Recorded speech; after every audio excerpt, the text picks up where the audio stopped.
dia foi, outro automobilista que quedou involucrado em um acidente riba nos carreteras. Seda por falta de uma preferência para o uso de telefone celular ou por motivo de boa influência de álcool. E viajar que vítima de caso abira um membro do corpo policial, ora com um chofer boa de influência a dar frontal contra a auto de K9 unit. Garansong net algo promete meia-noite sucedeu um acidente bastante sério ribe caminho principal de Oranjestad para San Nicolás, banda de Curacabay.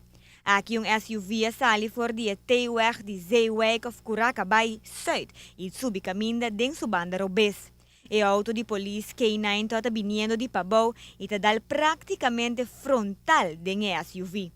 A polícia queda herida, pero assim na mesa barra para atender com o chofer que toda mostra de tabaco influência de álcool. Esse aí não é fácil como o chofer a resistir mesura contra a gente. No mesmo momento a pedir reforço do corpo policial que chega rapidamente e logra dominar a pessoa. A vai com a guarda mientras que a ambulância vem atender com a polícia herida. Dentro auto de K9 também tem um cachorro que sai ileso de desgraça aqui. Então tem seu lugar especial e esse aí ajuda para evitar de cair algum golpe. E o auto não si, queda com roupa e dano material.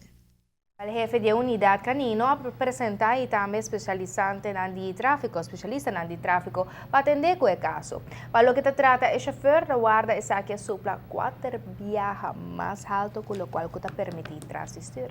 O que está interessante para ver sempre, para a opinião para o que está com a cachorra, e a polícia não tem queixa especial. Então, tem que trabalhar para a cachorra por mover muito e não proteger de desgraça que seja. Isso é bom. O caso aqui